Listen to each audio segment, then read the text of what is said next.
ओम नमो नारायण। श्रावण मास के कृष्ण पक्ष की एकादशी को कामिका एकादशी कहते हैं, जो इस बार 31 जुलाई बुधवार के दिन है।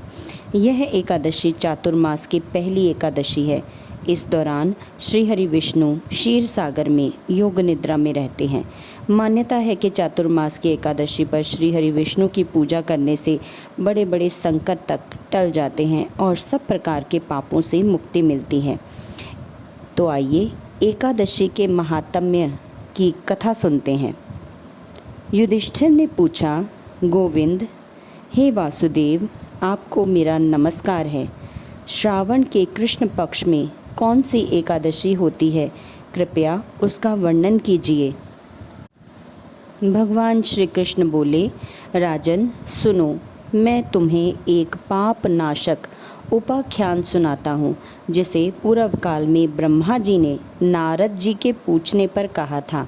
नारद जी ने प्रश्न किया, हे भगवान, हे कमलासन, मैं आपसे यह सुनना चाहता हूँ कि श्रावण के कृष्ण पक्ष में जो एकादशी होती है उसका क्या नाम है, उसके देवता कौन है तथा उससे कौन सा पुण्य प्राप्त होता है। हे प्रभु, यह सब बताइए। तब ब्रह्मा जी ने कहा, नारद सुनो, मैं संपूर्ण लोकों के हित की इच्छा से तुम्हारे प्रश्न का उत्तर दे रहा हूँ। श्रावण मास में जो कृष्ण पक्ष की एकादशी होती है उसका नाम कामिका है। उसके स्मरण मात्र से वाजपेयी यज्ञ का फल मिलता है। उस दिन श्रीधर, श्रीहरि, श्री विष्णु, माधव, मधुसूदन आदि नामों से भगवान का पूजन करना चाहिए। भगवान श्री कृष्ण के पूजन से जो फल मिलता है वह गंगा, काशी, पुष्कर क्षेत्र में भी सुलभ नहीं है। सिंह राशि के बृहस्पति होने पर तथा व्यतिपात और दंड योग में गोदावरी स्नान से जिस फल की प्राप्ति होती है वही फल भगवान श्री कृष्ण के पूजन से भी मिलता है। जो समुद्र, वन सहित समूची पृथ्वी का दान करता है तथा जो कामिका एकादशी का व्रत करता है, वे दोनों समान फल के भागी माने गए हैं।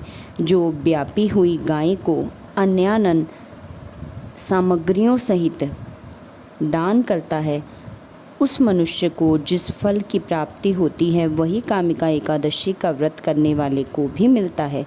जो नर श्रेष्ठ श्रावण मास में भगवान श्री हरि विष्णु का पूजन करता है, उसके द्वारा गंधर्वों, नागों सहित संपूर्ण देवताओं की पूजा हो जाती है।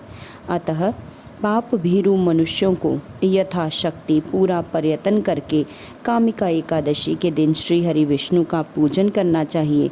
जो पाप रूपी पंख से भरे हुए संसार समुद्र में डूब रहे हैं, उनका उद्धार करने के लिए कामिका एकादशी का व्रत सबसे उत्तम है। कामिका एकादशी का व्रत करने वाला मनुष्य रात्रि में जागरण करके न तो कभी भयंकर यमदूत का दर्शन करता है और ना ही कभी दुर्गति में पड़ता है। जो मनुष्य एकादशी को दिन रात दीप दान करता है, उसके पुण्य की संख्या चित्रगुप्त भी नहीं जानते। एकादशी के दिन भगवान श्री कृष्ण के सम्मुख जिसका दीपक जलता है, उसके पितर स्वर्ग लोक में स्थित होकर अमृत पान से तृप्त होते हैं।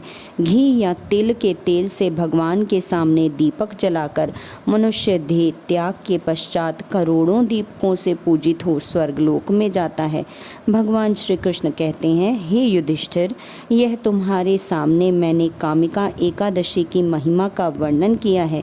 कामिका सब पातकों को हरने वाली है, अतः मानवों को इसका व्रत अवश्य करना चाहिए। यह स्वर्गलोक तथा महान पुण्य फल प्रदान करने वाली है। जो मनुष्य श्रद्धा के साथ इसका महात्म्य श्रवण करता है, वह सब पापों से मुक्त होकर श्री विष्णु लोक में जाता है। ओम नमो नारायणाय।